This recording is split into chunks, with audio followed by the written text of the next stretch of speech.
Hey there, everybody. Chuck here. Picking out a Saturday episode, a classic stuff you should know, curated and handpicked by me to you, a Valentine, if you will. And this one is from March 2019, and it's about dyslexia. And this one hits close to home for me now. And I enjoyed going back and re-listening to it so I could relearn myself. So I hope you do as well. And it's called How Dyslexia Works. Welcome to Stuff You Should Know, a production of iHeartRadio.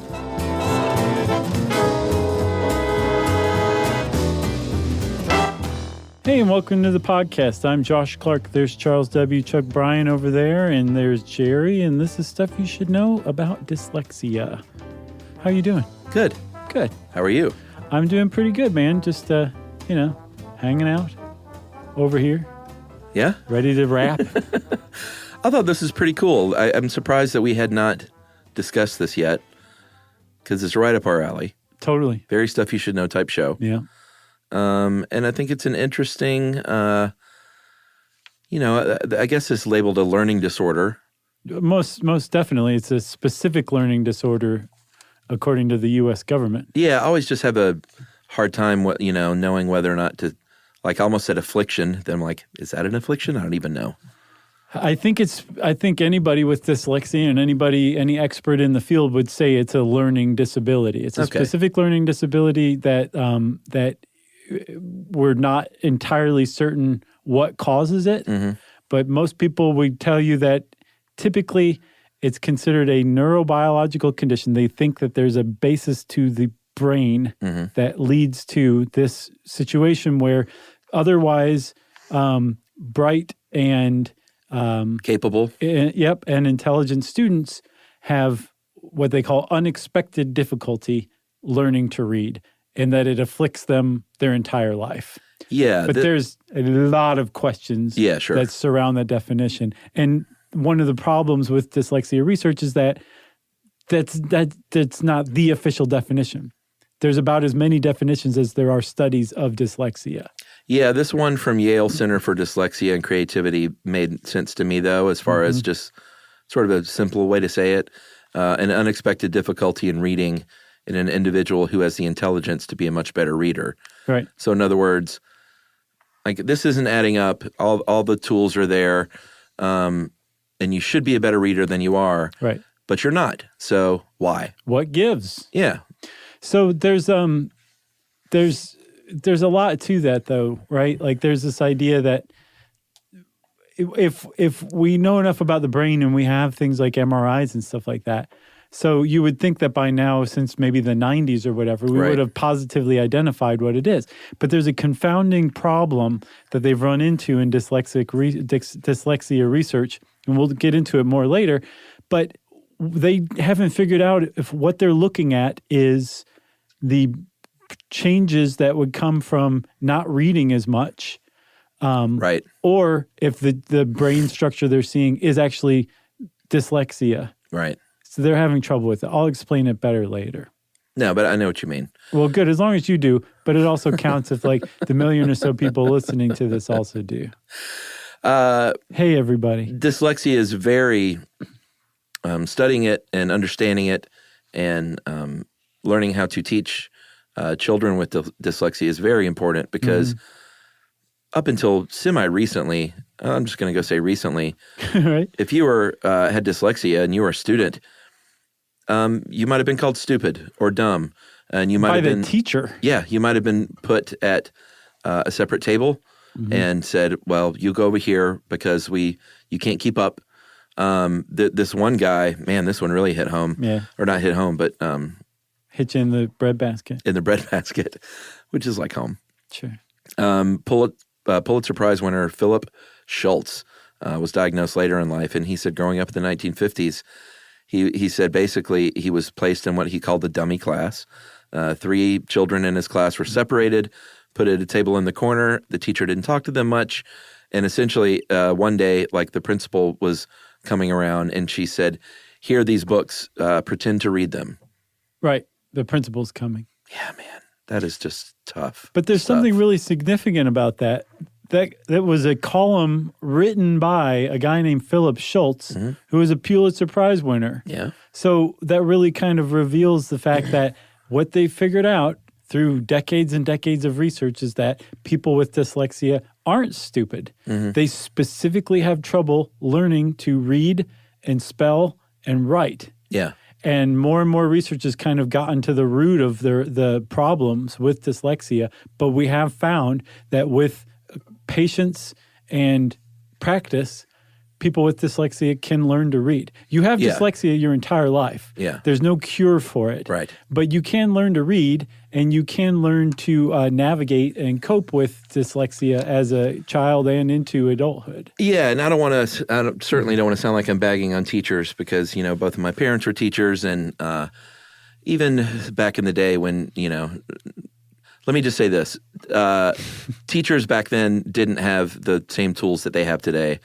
And they didn't have an understanding of dyslexia. So if they had students that weren't keeping up and would force the class to maybe lag behind, they may not have made the best decisions, but they didn't have all the tools at their disposal to make better decisions. Right. The presence of a kid with dyslexia in a class creates a conundrum. Do you slow the class down to that kid's speed? And as far as like reading and spelling and writing lessons go. Right. Potentially risking like slowing down the rest of the class who are learning at a normal clip? Or do you take this guy with dyslexia or this girl with dyslexia and put them in a special needs class that may address their reading and writing, but they're going to get so far behind their classmates in every other subject that they're normally proficient at? Right. It's a problem, and they had no idea how to grapple with it for almost all of the 20th century, and multiple generations of kids with dyslexia suffered as a result. Yeah, it's really sad. There are a lot of symptoms for dyslexia, key symptoms, and these are very important because there is no blood test. There's no even, there are a lot of testing they can do, but there's no standardized specific tests that will really nail it down. Right. So keep that in mind. There's no official definition of dyslexia. Yeah. And there's no specific test to suss out dyslexia. Right. Two big problems. Yeah. So you got to look at this collection of symptoms. The first obvious one is slow reading, inaccurate reading, difficulty sounding out words, difficulty pronouncing longer words with multiple syllables, which we'll get to that in a bit. Inability to read or speak made-up nonsense words, which I thought was interesting. Poor short-term memory for verbal information, whether it's written or spoken. Poor spelling, like really poor spelling, to where you sometimes can't even tell what the words they're trying to spell are. Right, not just like like using an F instead of a PH or something like that. Yeah, and we should also point out too that it's very much an incorrect notion that if you have dyslexia, you just transpose letters or spell things backwards. That's what I thought for most of my life. Yeah, that dyslexia was people they spelled things backwards, and that was that, and that they also read backwards, and that they could train themselves to read things backwards. Right, totally made up. It's not totally made up, but it's such a just a one component of dyslexia that it might as well just be an urban legend. Yeah, totally. And then what this can lead to, it's not just like, oh, I have trouble reading. Like that spills out into all aspects of life, whether it's your self-esteem or you might have problem with directions. Directionally, you might have issue with your budgets or money items, or you might not can tell time very well. Frustrated, anger, difficulty planning things. Right. It's not just limited to reading issues. And then in real life, you might read something and have very little recollection of what you just read. You will probably have problems giving presentations, finding the right word, recalling words, that kind of thing. Yeah. When you do read and when you learn to read, you will be reading slower than anybody else, even reading at your reading level. You just do it more slowly. Yeah. And then as an adult, a lot of people are like, oh, good God, I'm done with school. Let me just go off and find a job that doesn't require any reading or any writing, and I will be fine. I will go to restaurants and order the same thing at every restaurant. Yeah. And if this routine that I've developed to mask my dyslexia is ever interrupted, I will flip out and try to keep it under control, but I will seem a little awkward socially during instances like this. There's ways you can carve out a life for yourself, but you don't have to, because now we understand dyslexia way more than we did before, and we understand the treatment of it too. Yeah, and as far as how many people have it, it's tough to get, because of all these reasons we're talking about, tough to get a good number that's reliable, but anywhere between 5 and 15 to 17%, it looks like, which is sort of, that's not the biggest range in the world, but they don't really know. No, they have no idea, because there's a couple of problems. One, there's a lot of people out there who don't realize they have dyslexia. And then there's a lot of people who do know they have dyslexia and are either ashamed of it or have just set up their life to where they don't have time or room to go be diagnosed and then go learn to overcome it. They're just like, whatever, I have this thing, this issue, or I'm slower at reading than other people. So yeah, it's probably very much underreported and underestimated how many people in the population have it. Yeah, and we're talking mainly about, almost exclusively about developmental dyslexia, which is, the kind we mostly think about. We're not talking about acquired dyslexia, which can happen as a result of an injury. Right. So just want to point that out.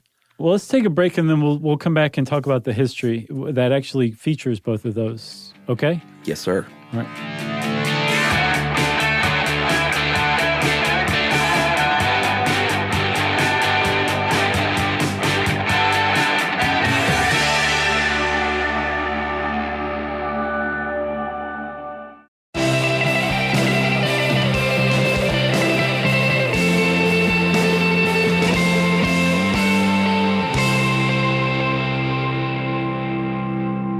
So, Chuck, the first time the word dyslexia was used was in 1872 by an ophthalmologist named Rudolf Berlin, who coined the term dyslexia. But the case that he was describing was a case of acquired dyslexia, where you can develop the symptoms of dyslexia, trouble reading, trouble writing, trouble sounding out words, from a head injury or, say, a lesion on your brain, something like that. Yeah. And that told them a lot, right? It really, initially they thought maybe it was just a sign of low intelligence.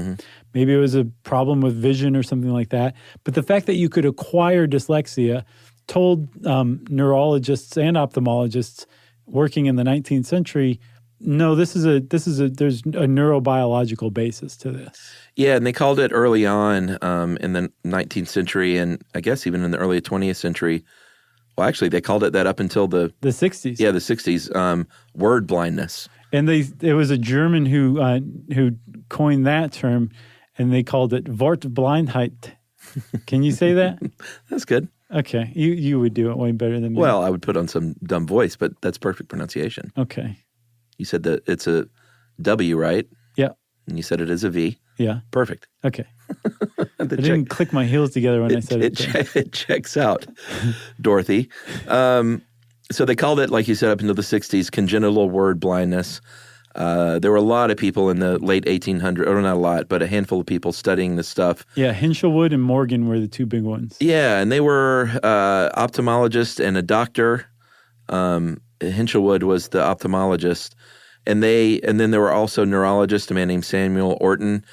And it's interesting to look back because they were sort of on the right track with what they thought was wrong. Yeah, word blindness also as a term is not that far off. Yeah. I mean, it really does a good job describing the thing, because they're saying like there's some condition that these people have specifically because they're otherwise totally intelligent. They have a problem with words, with seeing words and recognizing them like everybody else can. Yeah, and it was obviously since the dawn of time, people have had this condition, but it didn't, obviously, if you think about it, there are a lot of things that came along that really brought it into the forefront, like printing. Widespread literacy? Yeah, newspapers and books and street signs. Exactly. And menus, like you were saying, in a restaurant. Yeah. And like everywhere there's the printed word. And all of this, as all of this started to emerge in like the second half of the 19th century, at least in the United States and in the West and Europe, all of a sudden people who had dyslexia suddenly became apparent. Whereas before this, it wouldn't have been apparent because there was no way for dyslexia to manifest itself. Right. People didn't walk around reading. You weren't expected to learn to read and write as a kid. Yeah. You had to be like basically a monk to learn to read and write, or part of like the aristocracy. Now it became democratized and public schooling became widespread. And so as a result, dyslexia became a thing for the very first time. It's actually a relatively new condition that was born out of the modern era. Yeah, or if you were a kid back then and you they were trying to teach you to read and you couldn't, you were just, they were like, all right, well, I guess he's not a reader. Right. So get out to the factory of the field. Right. And don't worry about it. But that was what Morgan, like W. Pringle Morgan and James Hinchelwood were doing, was they were the first ones to say, wait, get that kid out of the field because he seems otherwise bright to me. Right. He just is having trouble reading. This might just be a thing. Yeah. So they were the first ones to say, no, this is its own thing. This isn't just being generally slow. Right. This is a specific learning disability. Right. Samuel Orton, the neurologist I mentioned, he created the Orton Society in 1949. They were researchers and teachers trying to figure out, like, all right, we know this is a problem. Now, how do we go about teaching kids like this? And that eventually led to the International Dyslexia Association. But it really took until the 1970s. There was a book written by MacDonald Critchley called The Dyslexic Child. And that's when things really started to come to the forefront more. Yeah, they started to realize, oh, wait, you can teach kids with dyslexia how to read, so maybe we should start doing that. Right. And here are the symptoms and the signs of dyslexia, and let's take it seriously in the general education system. Yeah, and one of the interesting things that they learned, they have learned over the years is part of the problem, at least in the case of English, is that it's a really tough language to learn. Extraordinarily tough. And it matters. If you have dyslexia, when compared to Italian, it says English has over 1,000 ways to spell. It's a basic set of 40 phonological sounds. Italian has 25 speech sounds, and only 33 ways to spell them. So incidences of dyslexia, while they may be the same technically in Italy, kids don't have as much of a problem in Italy. Yeah. Like, think about this. So the short E sound, you can spell it AI as in said, EO as in leopard, U as in berry, IE as in friend. Yeah. Okay. English is so tough. It is tough. But what you're doing is when you're spelling those things, you're encoding a sound, a phoneme is what it's called, right? And like you said, in English, we have 40 phonemes. And when you spell, when you read, you're encoding and decoding a phoneme, and we have attached phonemes onto specific things out in real life. Right. Leopard, right? If you can spell leopard, you can write down that word, and you can create a leopard in somebody else's mind's eye by reading it. Right. Okay? This is all spectacular that we can do this, but it's a totally human construct. If you have dyslexia, the ground problem that is the basis of your condition is you have trouble sorting through phonemes. Yeah. You have trouble with what's called phonological awareness, where you hear l and pard as two separate distinct sounds that you can learn to spell and learn to write. You can't sort them. Sometimes they run together. It's a problem on the very basis of reading, writing, spelling, the phonology. You have trouble, your brain has trouble processing it and sorting it. That's the basis of dyslexia. So if you are a kid with dyslexia in learning English, with as difficult as it is, where there's all these different rules for the same phoneme, it's going to be way harder than it is in something like Italian, like you were saying. Yeah, and as a result, as you would imagine, learning a second language, if you have dyslexia, is really tough. But they have found that Italian can almost be like a therapy. A training camp for learning. It's really interesting. Yeah, because you learn, there's rules with certain things, but these are really basic rules and they make sense. So maybe now I can learn English a little more easily with the expectation that the rules are structurally the same, but they're just different for English than they are for Italian in nuance. But ultimately, they're getting across the same stuff. Yeah, the whole concept of language and symbols, i.e. letters and words, right? It's just fascinating to me, endlessly fascinating. Yeah, because again, I don't want to harp on this. The humans like creating this and saying that thing over there, if you draw these symbols in this order, that's what that is. See that leopard?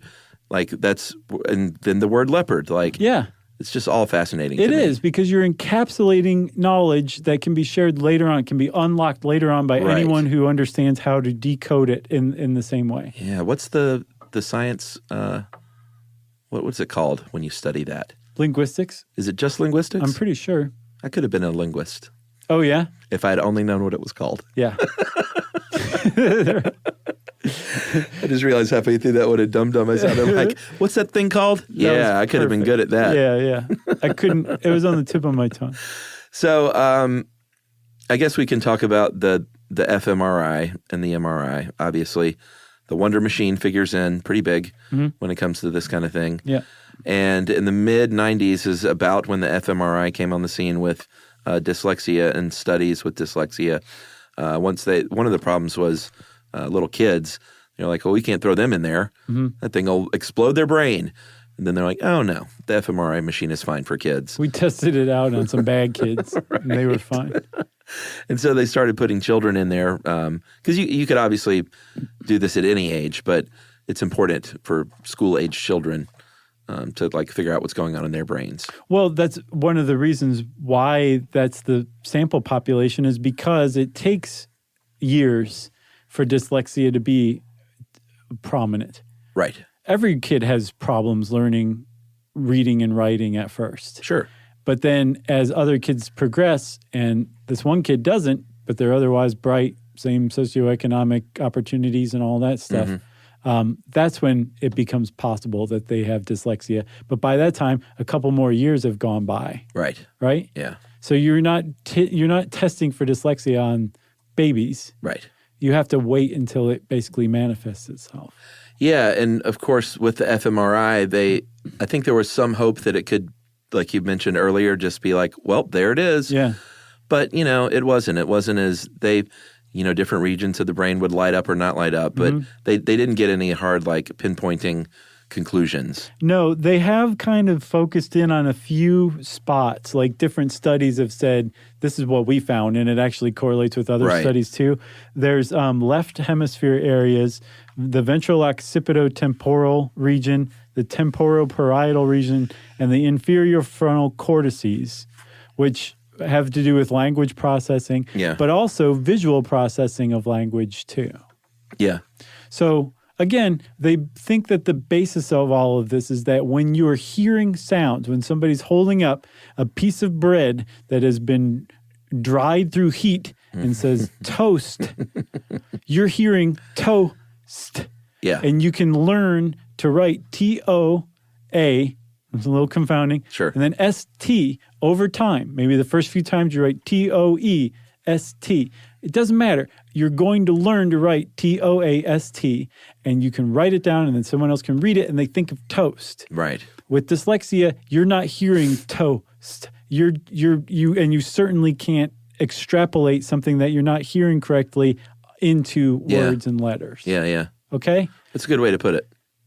The toast analogy. Yeah, there you go. There is a genetic component. You are likely, if you have dyslexia, to also have other family members who have it, and they have isolated some genes associated with it. But again, they haven't been like, here's the cause. Let's just figure out how to switch this gene off or on. Right. And I think it's just correlated. It's not necessarily the cause. It's like people who have been shown to have dyslexia have this set of genes that are doing this. Yeah, but like I said earlier, what's interesting is those early doctors weren't super far off. It does have to do with visual processing of this linguistic information, and they were on the right track even way back then.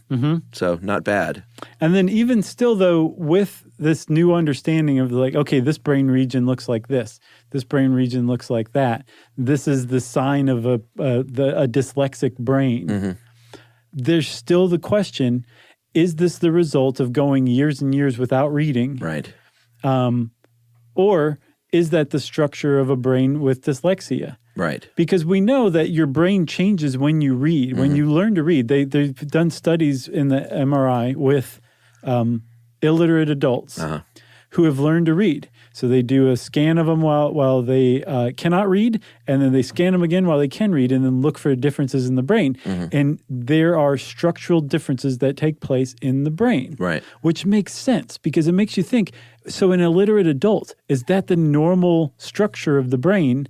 And an adult that can read, is that an abnormal structure? Because think about it, we've only been doing that for 150 years. Yeah, that's a good That's point. a new construct. Yeah. So it makes sense that the brain would be neuroplastic like that in that respect, because that's a new thing we've all started to try to do to alter our brains. Yeah, and that's where the practice part comes in, which we'll get to more. But it's interesting that, and it sounds simple, but the better, if you have dyslexia, the better you get at reading and writing, the better you will get at reading and writing. Exactly. You're just you're strengthening, you're creating new neural connections and then strengthening those pathways. Yeah. And the fact that it all comes down to apparently patience and practice, and that like it's saying like these kids with dyslexia are going through the same thing that every kid does with learning to read and write and spell. It just takes them way longer. Yeah. The fact that generations of kids with dyslexia were just abandoned by the school system because of a lack of patience is really what it comes down to is beyond sad to me. Patience and resources, I think. And That's part of it, sure. yeah, I just don't want to sound like we're saying like teachers just were impatient about it all. Right. It's like it was complex and still very sad. Yes. And The it's fact that teachers have to buy their own school supplies still gets to me every year. Yeah. The fact that we're like living with this as a country, like that's just become normal to us, Right. It's embarrassing. Yeah. It's just a mark of shame on our country, if you ask me. All right, let's take a break. No. I'm going to go I'm going to give you your cat of nine tails so we can flog each other. I realize I sound really forceful in this episode. I feel like I'm sounding forceful. Do I sound forceful? No, I think you're great. Do I? Well, that did. Okay. All right, we'll be right back, everyone.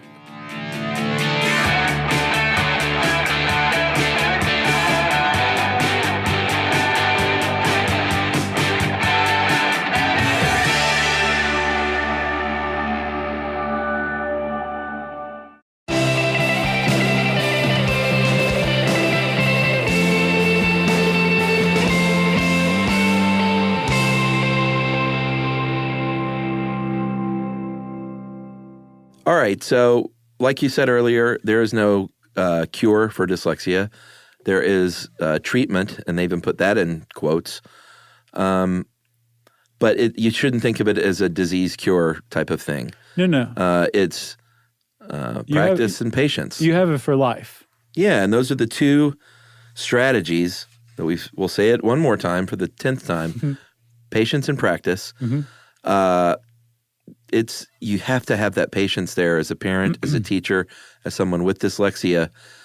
I know it's frustrating, but the more patient you are, give yourself time. Teachers can, and there are programs now where students can get extra time to take tests and things like that. And I think even officially, like with the SAT and stuff like that. There are programs where you are not put at a disadvantage. There's the Individuals with Disabilities Education Improvement Act of 2004, the IDEA Act, or IDEA. It specifies dyslexia as a specific learning disorder. And when you have a diagnosis of dyslexia, the whole world opens up to you. You all of a sudden have your own personal teacher's assistant working with you. Hopefully. You have all sorts of resources that just weren't available to you before that are being funneled directly toward helping you learn to read faster. Yeah, I wonder if that's across the board. I think that schools probably have specific funding for IDEA stuff. I mean, like when Congress comes up with an act like that, they fund it. And then they fund it out of it. Like those huge omnibus budgets have funding for that. Right. And then that goes to the school. And the school's supposedly not allowed to spend it on anything but that stuff. Gotcha. So yeah, probably if you get a diagnosis of dyslexia, it's pretty sweet. and a huge relief. Right. Because all of a sudden it's just like a brand new world. You're taken away from the dumb kids table like Howard Schultz was. Right. And all of a sudden you have your own one-on-one reading and spelling lessons that you just didn't have before. Yeah. The other, like we said, is practice. And over time, you can learn to read. And you make those new neural pathways. And it's heartening to know that if you have this patience and you put in the time, it is something that can be overcome if everyone works together. Right. And if you can learn to read, even as an adult, you're not going to learn to read necessarily proficiently. I think you can if you really, really practice, if you put your mind to it. It's going to be very slow, but it's not like you'll never read a book or something like that. Yeah. But I saw one woman describing her condition as an adult, and she said she was very proud to be at like a 7th grade reading level now as an adult, which is like you can navigate through life with a 7th grade at a 7th grade reading level pretty easy. Right. The problem comes when you've never gotten any help and you are basically an illiterate adult because of dyslexia. Yeah, they have technology now can help out. There are what they call assistive listening devices because sometimes if you have someone in your ear reading something out loud while you're reading along, sort of like a teacher in an app, like that one-on-one experience, that can really, really help. Seeing a transcription sometimes of what someone's saying can really help. A real-time transcription. Yeah. So all these apps and devices are really helping things along these days. It's like a brand new world for kids with dyslexia compared to like last century. Oh, yeah. Or even a few decades ago, Yeah, the one thing I didn't quite get was this thing that you sent from Sir Jim Rose. I didn't fully get what this guy was saying. He was part of it. So he's not saying this. He's definitely all into dyslexia, but there is a thread that of experts in childhood education, psychology, childhood cognition, who suspect that there's no such thing as dyslexia. Really? That those earliest neurologists and ophthalmologists and doctors who named it and made it a thing were wrong. And that really an inability to read transcends any level of intelligence. It's disconnected from intelligence. That no matter whether you are of high intelligence or low intelligence, you can suffer from an inability to learn to read. Right. And so if you have dyslexia and you are of high intelligence, the kid next to you who has low intelligence and can't read also has dyslexia. Or else no one has dyslexia, and it's just an inability to learn to read. Most experts say dyslexia is a thing, which means then the debate is, okay, does it have anything to do with intelligence? Right. And if it doesn't have anything to do with intelligence, then all of these resources that are being diverted to these kids who are of high intelligence but are having trouble learning to read is really doing a disservice to the kids of low intelligence. And I'm making air quotes here, everybody. Yeah. Who are having trouble learning to read. Gotcha, but does not Why have differentiate? Yeah. They're both having trouble learning to read. Right. Start attacking the problem with both of them. And there was this one Australian expert who basically said, yes, dyslexia is a thing. It is its own thing. It has a neurobiological basis. It's not made up. It's not a myth. But let's treat first and then diagnose later. Right. If you see an inability to learn to read, go after that.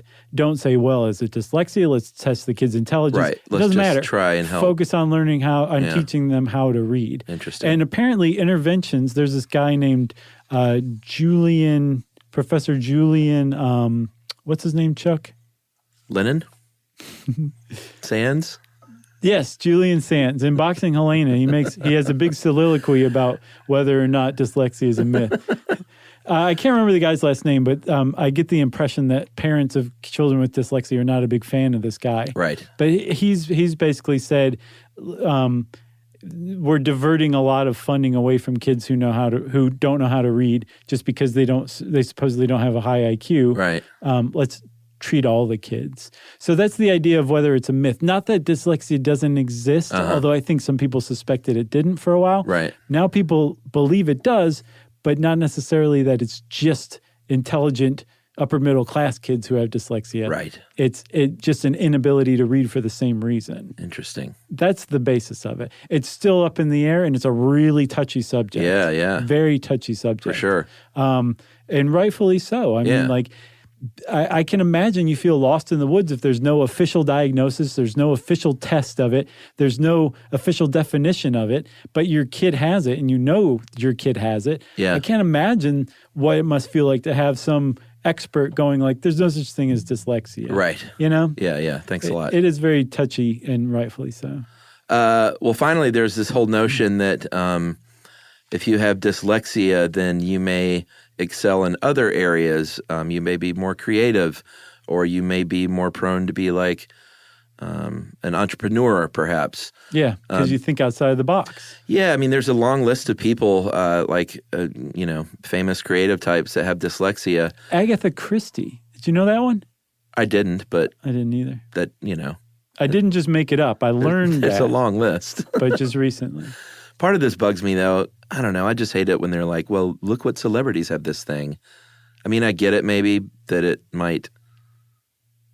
I don't know. I just don't see the value in that. Well, it's saying like, look at this guy, this lady made it. Maybe. I guess so. She's not a street sweeper. You don't have to look forward to a life of shoveling horse manure because you have dyslexia. You can achieve. Just stick to it, kid. No, I get all that. And that's valid. Oh, you're questioning the cult of celebrity? Yeah, that's what I was. That just sort of bugs me. But no, there is benefits. I'm sure if some kid was like, Tom Cruise has dyslexia? Right. And look at him. I have had some questions about Xanax and its value myself. Oh, goodness. There have been some studies, though, over the years that may or may not support this. Like, supposedly, if you have dyslexia, you may be quicker to find something in your peripheral vision. Maybe you can, like M.C. Escher-style drawings or the impossible images, hidden images, you might see those quicker or more easily. Find patterns in noise. Sure. Like you could be a great data analyst, perhaps. And they think like, and this makes total sense, but the problem is it's anecdotal at this point. Right. But it makes total sense that, yes, you're the same senses that you are using to read and write, if you don't know how to read and write, your brain's going to compensate with other things. It's going to possibly excel at other stuff. Right. Just because it's structured different. If your brain is structured differently, which we know that's the case, if you do not read or write, you would expect that it would manifest itself in real-world behaviors and traits. Well, yeah, and the first thing I thought is like, yeah, totally. Like if you're vision impaired, you hear things better. Well, supposedly that's a myth. Well, I looked it up. There are studies where if you are vision impaired, you are better at pinpointing like location of sound and certain sounds, but it's not as... You can't hear something 2 miles away. Yeah, it's not as cut and dry. It's just you hear better. Yeah. Because like your ears develop better. You remember that guy who can echolocate? He's visually impaired. And he's like, he uses clicks or something like that, like a bat. He basically taught himself to echolocate. Really? Amazing. The first thing I thought about was the guy with the ear in his arm. What was his name? Stellark. What's great? Oh, man, I love that. You and I like go back and forth on remembering the guy's name. Last time we brought him up, I didn't remember his name, and you rattled it right off. Stellark. Between us, Stellark is going to live forever like the transhumanist he is. But then that last thing about being entrepreneurial or maybe a corporate executive, they did do a study in 2009 that found there was anecdotal evidence of overrepresentation in those fields. But then that's a thing, too, where they're like, maybe they were just better at overcoming adversity. Oh, right. And that stayed on through their whole life to where it wasn't just dyslexia, but like and nothing would keep them down. So they excelled. Right. They learned how to try harder than their peers. Yeah. So, yeah, even if that is the case, great. Sure. But the point is it's still anecdotal, so you have to be careful with saying like, oh, yeah, people with dyslexia are way better at this. Right. Or they're more likely to be entrepreneurs. It's just it hasn't been settled yet. Yeah. But I think the overall point of this episode is if you do have dyslexia, there is plenty of hope. Sure. Do not give up hope. Whether that your kid has dyslexia or you have dyslexia, you can learn to read and write and spell, and you can become a Pulitzer Prize-winning columnist. Or Agatha Christie. Yep. Or John Irving, I saw, has dyslexia. John Irving? Yeah. Richard Branson? That was really good. Ozzy Osbourne, for God's sakes. Look at that guy. Sure. Fumbling around the house. He's successful. Yeah. Despite himself. Uh-huh. If you want to know more about dyslexia, you can learn all about it on the internet. And since I said that, it's time for listener mail. I'm going to call this Sid and Marty Croft email. This guy wrote in to email us about a personal connection he had to the Schoolhouse Rock episode. Mm-hmm. I'm not going to read that half of the letter because I don't want to further embarrass the family. But he's has a relation to the person that we kind of called out as the guy who ruined Schoolhouse Rock. Oh, okay. Wasn't he an exec? Yeah.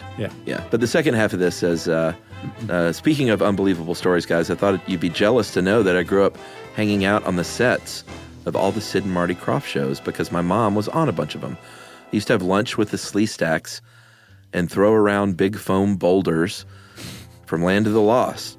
She was Nashville on the Captain Cool and the Kong show, which wrapped around the Saturday morning cartoons. I remember that. Mm-hmm. That also led to the music group, the Bay City Rollers, showing up to my birthday party. What? When I was like 5. It caused such a big mob scene, the police had to come. That's the SATURDAY. Night. You know how they got their name? They threw a dart at a map and it landed on Bay City, Michigan. Yeah, because they're like Scottish, aren't they? I think so. I think they are. I remember my sister, we had a babysitter, and then my sister and the babysitter, I don't know why my sister wasn't just my babysitter. She was 6 years older. Uh-huh. There was another girl who babysat that was like a year younger? my sister's age. Right. And they would sit around. This is my big memory of the Bay City Rollers. There was one of their albums that had each of their pictures sort of in a dartboard-like fashion in a circle. Huh? And they would spin the record around and close their eyes and stop it with their finger and like... They had to make out with that picture? Yeah, they had to like kiss that picture or whatever. Oh, I hope your sister doesn't listen to this. No, it's great. The 70s, man. So innocent. I love the 70s. So the Bay City Rollers came to his birthday party. They called the cops. My mom went on to do a ton of cool stuff that I'm sure you guys would know. A bunch of episodes of Plastic Man. Wow. All the women's voices on Celebrity Deathmatch. Cool. Hosting a game show called Rodeo Drive, playing Joan Rivers on Family Guy. Wow. Being in the Catskills on Broadway. Nice. For 2 years. Too much more to mention, guys. Except also she went on the road with Tim Conway and Harvey Korman for a number of years. Posing as Carol Burnett. And my little brother ended up engaged to Harvey Korman's daughter. Wow. But it didn't work out. Wow. Anyway, love the show, guys. If I can ever be a resource, let me know. That is from Keith Orell. Keith, that was amazing. You remember Celebrity Deathmatch? Yeah, man. So great. Big shout out to your mom, too. Yeah. And big your ups to your moms, Keith. Yeah. Well, if you want to brag on your mom because she's done some awesome stuff, we love hearing about that. Moms always have great welcomeness here at Stuff You Should Know. That's right. That's going to end up being a crummy t-shirt. If you want to get in touch with us, you can hang out on StuffYouShouldKnow.com and check out our social links there. And you can get in touch with me, Chuck, and Jerry, and everybody else here at Stuff You Should Know by sending an email to stuffpodcast@howstuffworks.com. Stuff You Should Know is a production of iHeartRadio. For more podcasts from iHeartRadio, visit the iHeartRadio app, Apple Podcasts, or wherever you listen to your favorite shows.